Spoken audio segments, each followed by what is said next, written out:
What's up, everyone? Welcome into the All-22 NFL podcast, the official podcast of the All-22 Fantasy Football platform.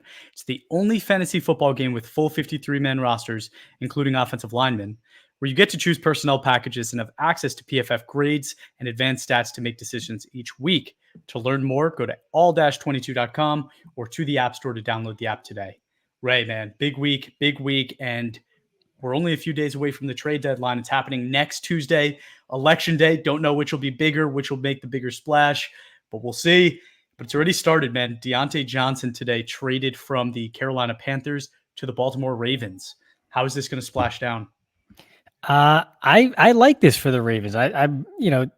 You have Rashad Bateman, who showed some, deep pass flashes a couple weeks ago, right? And they've always kind of been waiting for him to break out. He's always dealt with injuries, but he's always been kind of an above the rim type of receiver, and that's what you had kind of hoped he would be. He hasn't quite lived up to that in the NFL, but athletic upside still time. You have Zay Flowers, who again is not the physical prototype, but is just more of a playmaker that can sort of make things happen in space. And then Diontae Johnson's like the quick separator who can get yards after the catch. So he kind of fits in really well there when you start to realize how they can sort of account for the three levels of the defense with each of those top three receiving offenses, not even getting options, not even getting into the tight ends that are there in Baltimore too.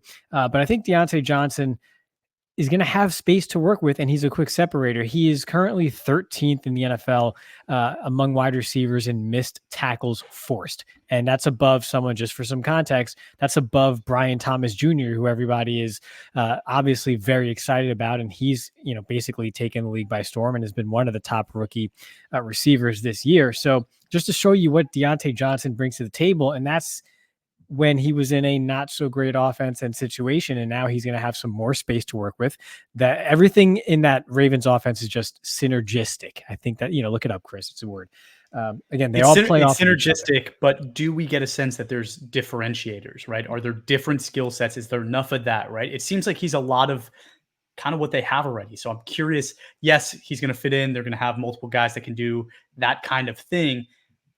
But are they missing the diversification of having the bigger body guy or some of the other skill sets? I think if Bateman hits and can play as like he has played at times earlier this season, then yes, I think he can be then that down the field type of guy. Whether they open that up for him or vice versa, I still think it's incumbent on Bateman, but Bateman's the key to that, and he can be that. He just hasn't done it consistently. And if not, they'll just, hand it to Derrick Henry, and all the defensive backs will pretend like they were going to tackle him, but got juked, which in reality, that's not what happened. They just didn't want to tackle him. Dude, can I see the sweatshirt real quick? Yeah, this it's the ball logo. We have our own ball logo. Man. Yeah, a little, shout out to our partners at PFF. So very cool. PFF loving here. Love to see that. But not a lot has happened besides that one trade for trade-related news. But is there anybody that you're seeing as like a major trade candidate at this point? Anybody that you would expect to get traded? I'm gonna think while you're thinking, but try to fill the air with something. You're gonna think while I'm thinking. Well, I'll tell you who I think needs to trade for a wide receiver now. Whether there are any great ones still left, but I think the Houston Texans. The news has now come out about Stephon Diggs. His injury is confirmed to be a torn ACL, and they're already missing for a few more weeks Nico Collins. You have Tank Dell, which is great, but again, he's not that prototype. He's not the typical number one option. Joe Mixon is absolutely crushing it at running back, especially now that he's back from injury. So not like we called that before the season or anything, but they are going to need to fill that void because they have high aspirations. They have talent pretty much everywhere else. They have the defense to get it done, a great offensive system. CJ Stroud is CJ Stroud. They need a wide receiver here. And I kind of had my eye on Diontae Johnson for the Texans. So for the Ravens to swoop in and get that done, I think that's a big deal for Baltimore. Again, kind of also serves the opposite or the dual effect of now impacting one of the other AFC conference contenders over there in Houston, because I think he would have been a really nice fit in the absence of Stephon Diggs. So my answer to that is a move that's already happened. Amazing. Good content. I think the Rams are pretty interesting because there was a lot of rumors about Cooper Kupp, Matthew Stafford, but they're only one game back. So I don't know if they can really blow this thing up being that close. But I think that there's plenty of teams like you're just talking about Houston that would probably love a guy like Cooper Kupp to come in and fill that spot. There are some other teams too that would be interesting if they decide to kind of blow things up. I think New Orleans is one that has some older players. Demario Davis, I mean, he's a team veteran, so maybe they wouldn't do that. But there are guys on that defense that are older that definitely could be on the block. Think, the Giants are still pretty young. I think a lot of their star power is young or signed to long-term deals, making them difficult to move. So not probably happening there. Vegas obviously already shipped out Adams. I don't know how much more they can possibly do. If Max Crosby is realistic, that would definitely be interesting. So teams like that definitely think are interesting options. I mean, Cleveland just traded for Jerry Jeudy, but could Jeudy be a guy that they move? Is there guys on that interior of that offensive line, Wyatt Teller, Joel Bitonio, who are older, that maybe if they want to try to really refresh this thing, and they obviously need to unload some contract at this point if they're going to be able to be competitive again. They just can't. So they're stuck. They're stuck. Cleveland. Yeah, well, I mean, I think they do have good ammo in some of those players. And I mean, it'd be interesting to see what some of those AFC East teams do, right? Miami is 2-5, New England's 2-6, the Jets are 2-6. The Jets have still been buyers for some reason, but I mean, those three teams have, older star power for sure, that if they decided to kind of blow it up, they could. I mean, as long as Aaron Rodgers is there, I don't see it happening with the Jets. But Miami, I don't know. Maybe that's a place. I mean, could they realistically trade Tyreek Hill away? Is that something that's realistic? Contract notwithstanding, I think at this point, I think it's under consideration, or should be, honestly. I mean, it's kind of like the Jets, where you look and you have the talent, and it just hasn't worked out. Now, granted, they've had the injury to Tua, but given that, we knew that this was an inherently flawed team regardless, especially on the defensive side of the ball, given their losses last season. So they really shouldn't be in contend now mode. So if it's viable to move a contract like Tyreek Hill's, long-term view, I would do it. But I anticipate that that's not their line of thinking. But given what we know about their defense, what we've seen from them without Tua, and then even with Tua, it's not as if there was a ton of offensive fireworks either. I would lean towards the seller side of the ledger for Miami, but I don't think they're going to go that route. Yeah, I agree with you. I think they still think they could win. And I also think they're in a hard position because, it's not the same situation as the Browns by any means, but they're a team that sold a lot of draft picks for older assets that probably can't be flipped that easily, right? Like Bradley Chubb is going to be pretty hard to move if they decide to move a Bradley Chubb. The offensive line, right? Like it's been torn to shreds. It's Tyreek Hill. It's like, how much are these guys really worth now that they've gone and traded for? And how much could they realistically recoup? I do think that's a team that's desperately in need of some youth, right? Like they have dealt with so many injuries. The age is definitely a problem there. And it really starts on that offensive line. So that'll be interesting to follow. But okay, you already touched on Stephon Diggs' injury. You mentioned Tua is back. So we'd love to see that for managers of all 22 teams. But Christian Darrisaw also is officially on IR now. I think that happened last week, like you had mentioned. That's a big blow for any all 22 team, right, in contention, losing that star power at tackle. That's a really hard person to fill. What are some maybe creative ideas? I think Terran Armstead for Miami, if you're an all-22 user, right, that might be somebody to think about going and getting. He has been tremendous this year when healthy. Is there anybody else that kind of sticks out for you as a go-get so you can replace? Well, I always like to preface this with the fact that these guys are really hard to find. So with that in mind, don't expect the options to be plentiful. However, if you're contending and you need players at that spot because maybe you had Andrew Thomas and he's injured and may not come back, as just another name, for example, or like you said, Christian Darrisaw, and you need to fill that spot because otherwise you're in a pretty strong position in your leagues, start going after some of the older players here, quote unquote, older players at tackle here. Again, Trent Williams is always the one that's mentioned as sort of a short-term play at offensive tackle. Granted, it's Trent Williams. He's still playing at his peak. You would imagine whoever has him is probably contending, and that's why they still have him.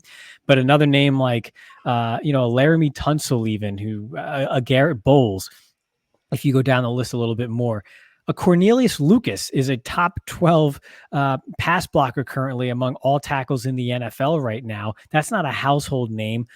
Whoever has him is probably not considering him as one of their top 2 options at tackle heading into this year, who might be able to be had not for cheap, but for, maybe a 4th or a 5th round pick, and maybe a player at a position of need for some depth, perhaps at another spot, can probably get that done. And again, you're talking a top 12 pass blocker on a good offense here.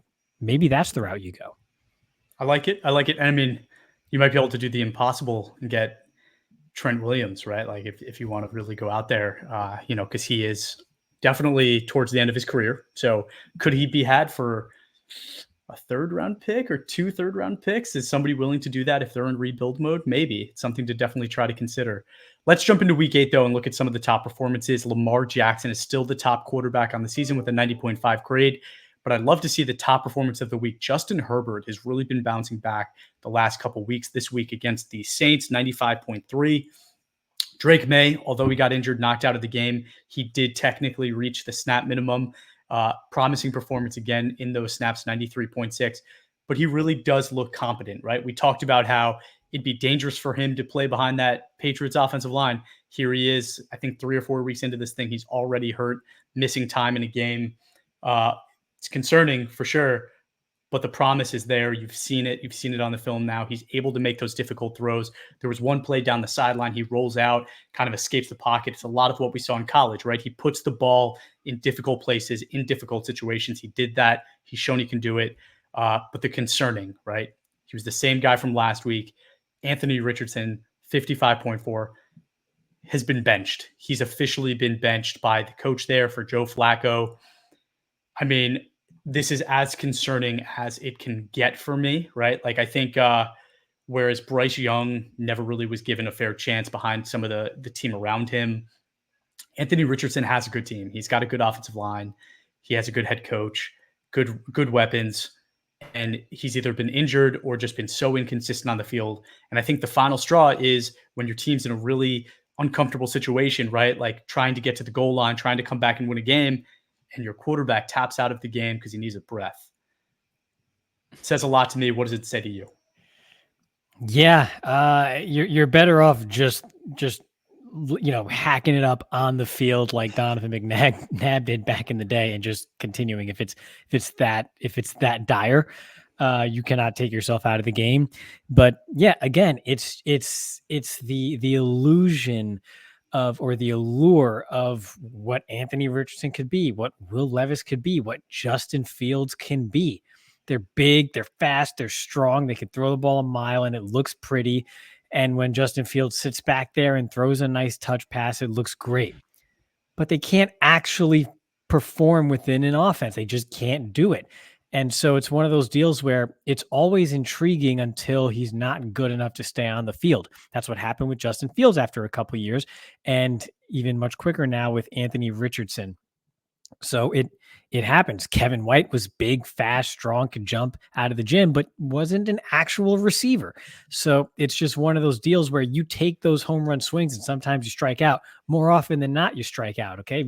Richie Sexton was fantastic at hitting home runs. He also batted like 248 or something. So don't quote me on that exact number, but it was pretty, it was pretty bad. So I had him on a few of those fantasy baseball teams back when I was a child. But again, you take home run swings, you're going to strike out more often than hitting singles and doubles and being just a consistent extra base hitter. Probably not a good example, but you guys get what I'm saying. You're watching the World Series. Everybody sees Aaron Judge these days. So that's Anthony Richardson is playoff Aaron Judge. Didn't think I was going to say that on the podcast today. I hate that.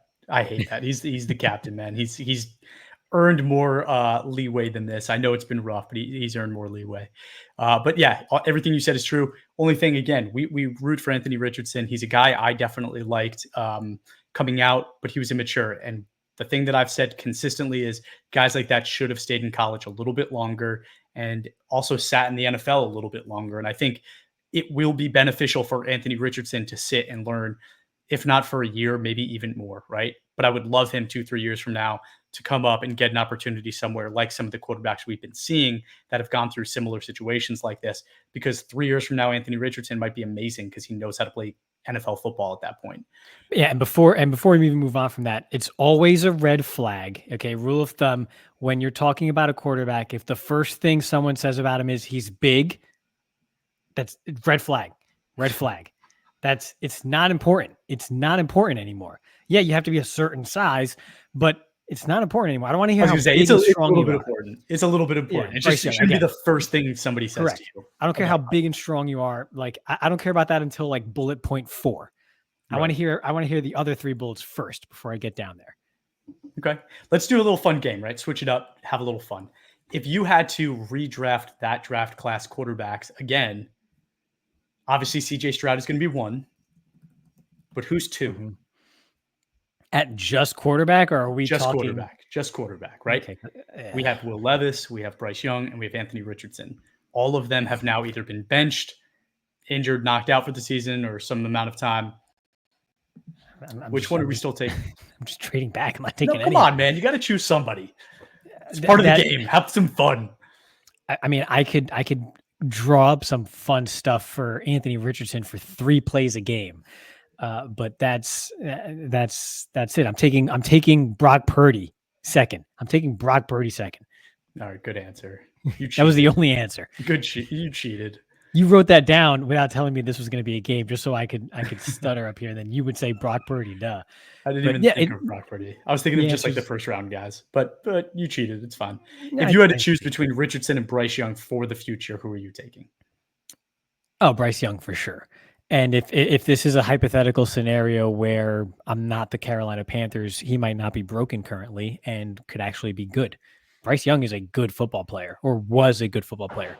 Yeah. Now he might be broken, but Bryce Young was a playmaker who could make things happen and play quarterback in the NFL. It's just, again, organizations fail these young players more so than young players failing an organization. I think Bryce Young is the poster child for that. And even now you get to a certain point where you make the offensive line, creep back toward average, as they say, right? And give him some weapons and throw him out there and he's still not successful. It doesn't mean he was always that poor of a player. It's that some guys are just broken. You can't always put Humpty Dumpty back together again. It doesn't work that way. So when you ruin a quarterback, he's usually pretty ruined, or it's going to take years like it took Sam Darnold. Yeah, I could see a situation where Bryce Young comes back and looks awesome 2 years from now. So looking forward to that day. Running back Derrick Henry, still the season leader, 91.8. Top performer, though, Bijan Robinson, 89.5. I know his numbers this year haven't really been gaudy, but he's still a fantastic running back. And I mean, I don't think anybody's given up on him yet at all. Bucky Irving, though, right? 87.3, the most promising performance. He's looked fantastic, super fun to watch. Little concerned right now about Breece Hall, 55.4. And maybe this is just the Jets, right? Have been atrocious. They have absolutely a terrible offense right now. But Breece Hall, week over week, has been pretty poor. I'm a little concerned. Don't know if we need to spend a lot of time talking about Breece Hall. Do you want a second to do it? The Jets break young quarterbacks. They might be breaking young running backs too. I don't know. It's the longer you stay there and don't experience success, the worse it becomes. Further down the pit you go, the bottomless pit of despair. And that's what's happening with the New York Jets. And turns out it wasn't all about Robert Saleh. Who could have thunk it? Give me 10 days. I'll turn the Jets around. I know we talked about this last week, buddy, but give me 10 days. Start it now. All right. Wide receiver, Justin Jefferson, season leader, 85.5. Top performer, CeeDee Lamb, 90.3 with an absolute monster game. I'm so excited for the performance we saw from Ladd McConkey, 87.9. Ray, I know I missed on Brian Thomas Jr. I said I thought he was a little overrated. He's been fantastic. I'll take the L. But that shouldn't diminish that we thought Ladd McConkey was awesome, right? We thought he was awesome. He took a little bit more time, but he's already looking like a superstar there in Los Angeles. Yeah, we say he took more time. It's not even Halloween. We're not even actually halfway through the season. That is still taking more time. Yeah, sure, I guess. He took more time than Brian Thomas Jr., but he did not take a lot of time. It's, like I said, it's before Halloween. So, again, the great thing about Ladd McConkey is he's boring. He's great at just being boring and productive. Okay, it's 3rd and 9. I'm going to run a 12-yard out and somehow beat the outside leverage of the corner and still just complete the pass for a first down and just make it look so simple, as almost as if like the defense just kind of handed it to me. That's Ladd McConkey. He's boring in his greatness. And that's that sticks. That's sustainable. He's not jumping over guys and catching it over multiple defenders, which is great too, but that's not the only way to win. This is the boring way to win, and Ladd McConkey is great at it. And again, he's only going to get better from here, I think, as he gets more time with Herbert in that offense. I think he's slowly establishing himself as a go-to guy, so that even when they inevitably get additional weapons for that passing game, next year and beyond, he's gonna produce consistently at a high level. So I'm going to be posting later today a highlight of Ladd McConkey catching the ball over somebody. So go watch some tape before you say some nonsense. I'm saying that's not his only way of Ladd winning. McConkey. I'm saying he doesn't rely on that. He wins regardless. He does all those the anti-Anthony Richardson.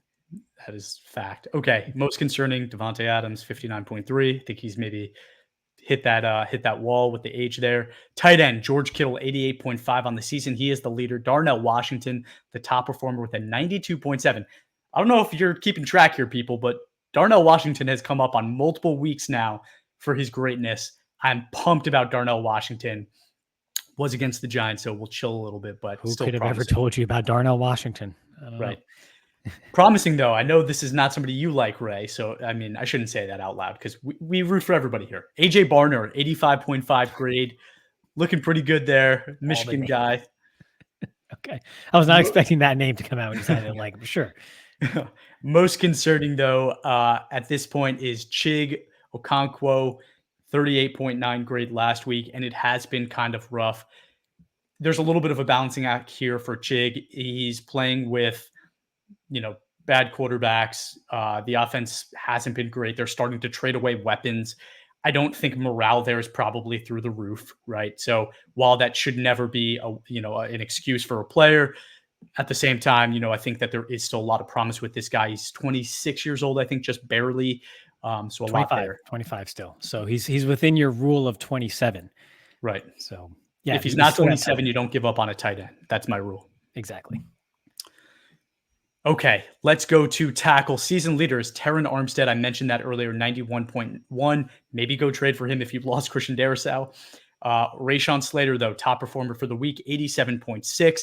I think him and Joe Alt last week gave up 0 pressures. So no wonder Justin Herbert was the top-ranked quarterback. People, it's relative, right? This is the stuff that standard fantasy platforms aren't telling you, right? Justin Herbert is just fantastic. How about the fact that neither of his tackles allowed a pressure last week, right? Let's give some props, for those offensive linemen.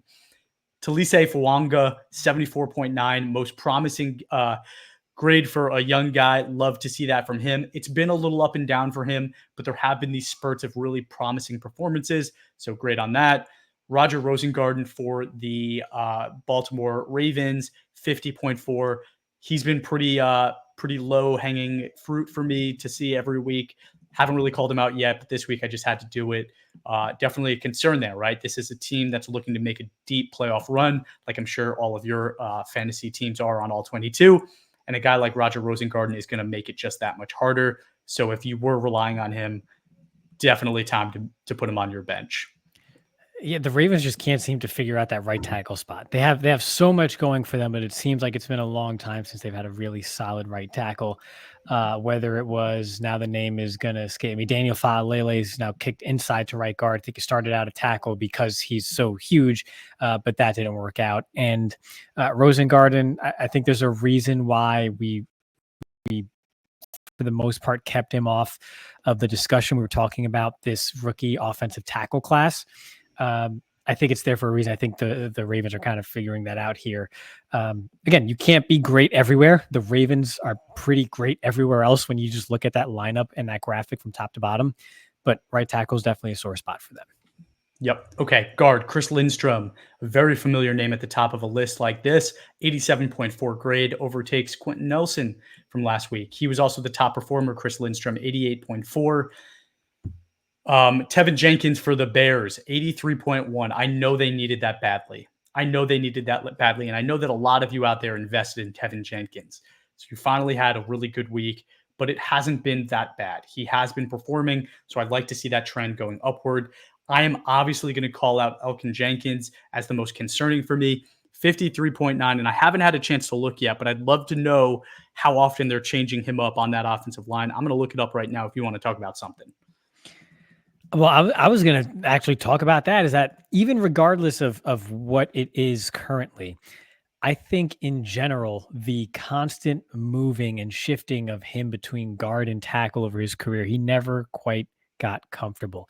Versatility is great, but after a certain point, this is, you need to specialize at a certain spot, or else you'll never become great at it, just going back and forth. You can't keep towing that line.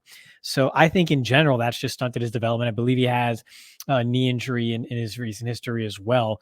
So again, it's just a confluence of things that a once promising player that was typically a weekly starter in all 22 has really now kind of faded. While a lot of other pieces on the Packers offense have ascended, we have not seen that same thing from Jenkins. And I think it's a result of the constant reshuffling earlier on and then some injuries as well.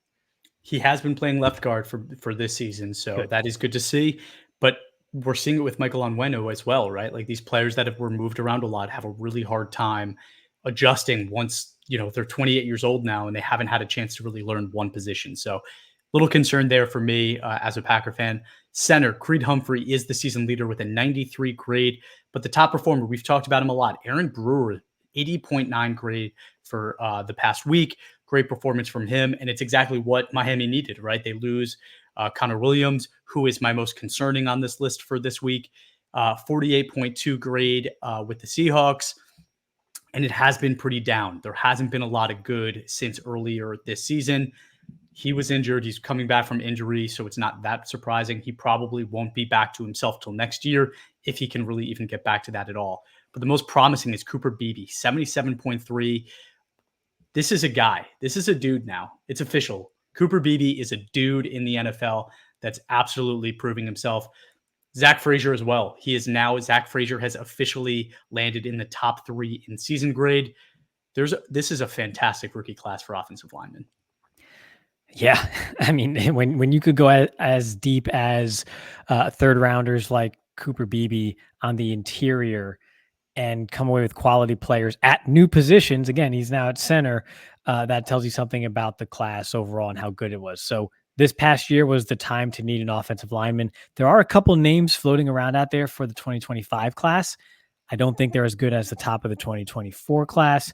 And I definitely don't believe it's as deep as the 2024 class. So you might have missed the boat here. If you liked somebody in the 2024 class and they're not performing quite as well just yet, might want to get one of those guys at a discount, because I think pound for pound, they're deeper and stronger up top than what you're going to see this coming year.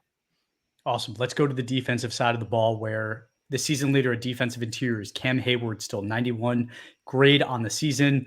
The top performer, Shai Tuttle, 89.9. And I wanted to do this for you, Ray. I did this for you. Johnny Newton came back and said, I'm still here. I'm still working. 89.2 grade last week. Pumped for him. Happy to see it. Most concerning is Zach Allen, 47.5. It's been a down year for Zach Allen in what is otherwise a really solid Broncos defense. So that's interesting. But props to you, Johnny Newton. Yeah, they had a plan for him. He's now a focal point of that D line, given the injury to Allen. So they had a plan for him. It worked, but let's do it against someone else that's not the Bears, and then he's got the Giants coming up. So let's do it against someone not the Bears or the Giants this coming week, and then we'll go from there. Or how about do it against the Giants? Yes. So that you have some momentum. All right. Edge position, TJ Watt is the season leader. No surprise there after last week. 93.7 grade. Victor Dimukeji, 93.5 for the Arizona Cardinals. Not bad, right? Not bad. Let's see if I can get this other one. Promising. Tuli Tupelotu, 86.4. Not bad? Not bad. All right. But a lot of young guys. Cardinals getting some great edge pressure with Victor. Chargers, we know they have some great weapons there. I'm not going to do it again, but love to see that. Most concerning to me, Will McDonald, 50.9. He hasn't had 2 weeks with grades above 60 yet this season. So definitely concerned there with an edge rusher and an edge group that we were excited about earlier this season. It's been rough for the Jets all around. I've called out 3 players already alone on the Jets as my most concerning. Will McDonald's falling into that group. Yeah, he should have had a better performance against the New England Patriots offensive line. If you're going to be inconsistent against them, then I can't start you any week. Yeah, agreed. Okay, linebacker Fred Warner. We all know it, 91.6 grade. Top performer, Zach Bond, 91.3. Can I just say something that anybody named Zach, they all just spell Zach differently. I've seen because I do this. I create these lists every time. I have to check if it's Z-A-C-K, Z-A-C-H. Some of them have like 2 C's and 3 K's. Like I'm tired. 3 K's? I'm tired. I'm trying my best here. I can't spell Zach. If you see me spell Zach wrong, feel free to call me out. I love it. Zach Bond, 91.3. Devin Lloyd is the most promising. Another good week for him, 81.4. And Jelani Tavai, still my most concerning after last week, still being my most concerning, 51.8 grade for him. It's been rough for him, but anybody on that list you want to highlight before we move to corner? Not really, because whenever you highlight a linebacker, you run the risk of being subject to the natural whims of the position.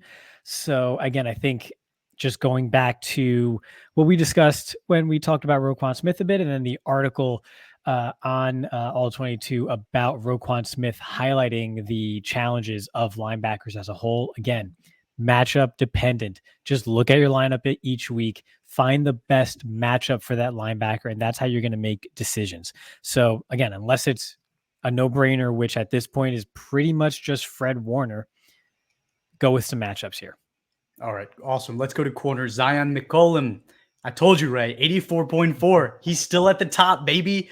I'm seeing posts now. Go search him on Twitter, man. People are buying in. It's time for you too as well. Top performer, Renardo Green, 91.3. Most promising, again, Kamari Lassiter has made this position a few times for me, 78.2. Most concerning, Deonte Banks. Hate to see it for the Giants, 47.8 grade there. That defense, right? It was supposed to now be a strength. It's not there yet. Something is not clicking. Something is not going right for them. I am concerned about Deonte Banks at this point, right? Multiple weeks with 50 or below grading is not acceptable for the first round corner and supposed to be the number 1 corner for your team. That is not good enough for me. So definitely concerned there. Safety, Brian Branch, 90.4 grade on the season. Jesse Bates, 90.9 grade last week. Your boy, Ji'Ayir Brown, 86.4 is my most promising. Listen, I'll tell you guys a story. Once upon a time, Ray called me during draft season and goes, "Hey, I want your unbiased opinion on Ji'Ayir Brown. Go watch his film. Tell me what you think. Do you think this guy can make it?" Right? I went in, I watched his film. I said, "Hey, I think he's going to be an NFL player. I think he's going to be a contributor. I don't necessarily see him being an everyday starter for a team." We are in his sophomore season and he is putting up 86.4 weeks. Fantastic. Happy to see it for him. Couldn't have landed in a better situation there. So I will call that out, but props to you for finding Ji'Ayir Brown. That's because the 49ers know what they're doing and what to look for. But yes, I feel like an underlying theme of this episode is players who look the part but haven't necessarily played the part. Whether it's Richardson or you just kind of mentioned him, Deonte Banks absolutely looks the part, big, fast, athletic, the whole nine, but hasn't quite put it all together. Ji'Ayir Brown is not that. He's not the biggest, he's not the fastest, he's not the longest, but he just makes plays on the ball and is just in the right spot at the right time. He's just very sound. And you probably can't build a roster you cannot build a roster just on exceptions, because otherwise you'll have a bunch of just sound players that are just giving up too much separation because they're not fast enough to keep up with people. They're not fast enough to get pressure on the quarterback, et cetera, et cetera. But in key areas, especially places like safety, where it is a very cerebral position and you're not quite as stressed physically one-on-one as a corner you can play that position and be very effective without having those high-end physical traits. And that's exactly what Ji'Ayir Brown is. So he fell in the draft because of those lack of physical traits and high-end upside. but he's playing well because the reason he got drafted in the first place was because of how sound he is, how he sees the field, how he can make plays on the ball. And so, I think sometimes we tend to overlook those guys and chase the Deontay Bankses of the world, given that high upside. I'm definitely guilty of it. But time to pay a little more attention to those, not flashy guys who just get it done and are productive, like Ji'Ayir Brown, like Ladd McConkey, and so forth. Now, Giants fans, there is still hope. If you just throw away the tape from this past week, or last night rather, against the Steelers. We mentioned him last episode, Drew Phillips. So he gave up 115 yards in coverage last night against the Steelers. But if you remove that, over 7 weeks, he had given up, or 6 games at that point, a total of like 46 yards in coverage. Okay. He was keeping things in front of him and was being very sound. And that's a young rookie corner. We mentioned Kamari Lassiter as part of that deep corner class that's really showing up. Well, Andrew Phillips was that guy. And perhaps this past week was just a sample of that. You're just going to have those low points as a rookie or as a corner in general. But looking at the trend for someone like Drew Phillips, it's something to be very excited about. So keep an eye on it. There's going to be some bumps in the road, but that's another player too. We just saw one of those bumps in the road last night. Okay. And Deontay Banks, I'll tell you, I remember watching his college film. The first time I watched it through, I didn't like him. I didn't think he was good enough to be a top corner in the NFL. I watched it again and I said to myself, there are semblances of like a 1990s NFL stud corner. Like I saw some Darryl Green in him, like that kind of a That's a name. Look. Goodness gracious. Like I saw that. Like I was like, oh shoot, like this guy kind of has some of that swag to him. But no, he hasn't put it together. And it really is maybe generational, right? Like if it fit in the 90s doesn't necessarily mean that it's going to be perfect for today's game. Not that Darryl Green wouldn't be. He'd be an absolute stud. But Ray, I think eventually we're in week 8, or going on to week 9. We should probably start mentioning some draft stuff. And right now it's looking like the Panthers are going to be the first team picking in the NFL draft. Putting you on the spot again, man. What are you doing? This isn't really the class to take a quarterback. So I'm not sure that's gonna, the solution to their problems at quarterback is in this class. Now, if he comes out, I've been saying it while everybody's been playing this merry-go-round of guys that are clearly not it, like Carson Beck or Garrett Nussmeier, who I think does some good things, but is not quite at that level. Jalen Milroe, I'm sorry, he's not at that level. I mean, how many times we talk about Anthony Richardson this episode? Milroe's not it. I'm sorry. He's great for college. He's not fit for the NFL game. So I feel like you're cornering me to say Drew Aller. No, please don't do it. Please don't do it. People, I'm going to cut this out so you don't have to listen to it. I'm not saying he should be taken number 1 overall. I'm just saying if there's a quarterback that fits the NFL game best among the 2025 class, if he comes out, he's the name. You throw any other name at me, I'm sorry, it's not it. Shadur Sanders he's got talent. I like his ball placement and he does a lot of good things well, but there's a circus that comes with that.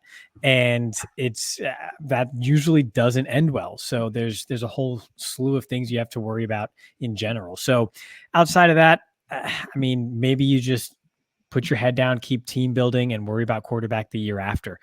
Whether it's the pass rusher from Tennessee as the top overall pick, or you trade down because there is no number 1 guy.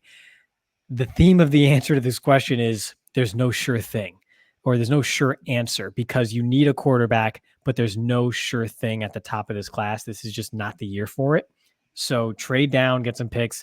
This is a pretty good class for edge rushers. So maybe you build out that way. You did lose Brian Burns, or rather traded him away. Build the rest of that roster so when the next quarterback comes in, maybe you don't draft until 2026, isn't surrounded by the slop that Bryce Young was, so you don't break him when you finally do get him in the facility. Again, there's no easy or quick answers a lot of the times, as much as we would like there to be, and as much as these GMs try to force it upon their rosters, that's when you see mistakes happen. The Panthers weren't ready for a quarterback. They weren't ready for Bryce Young to take the field for them, but they traded up and took him anyway, and it ruined the kid. So now you got to take the opposite approach. Now you have to take even more time and build the rest of your roster out before letting someone through the door as to be your, your savior, your franchise quarterback moving forward. So the real answer is a pass rusher at the top is probably going to be the best player in the class. Otherwise, trade down, shore up that roster with some more top 50 type of players, and worry about quarterback when you're ready to worry about quarterback. You have to fix yourself before you could find a long-term partner, right, Chris? That's right, baby. We just wanted to tease that a little. I think we do need to do an episode about that soon. Literally, like, spend an entire episode just talking about team needs, draft fits, things like that. But everybody, thank you so much for tuning in. If you haven't yet, please give us a follow on Instagram, Facebook, TikTok, and X at all22_PFF. Give us a review wherever you watch or listen to your podcast, and have a great rest of your day.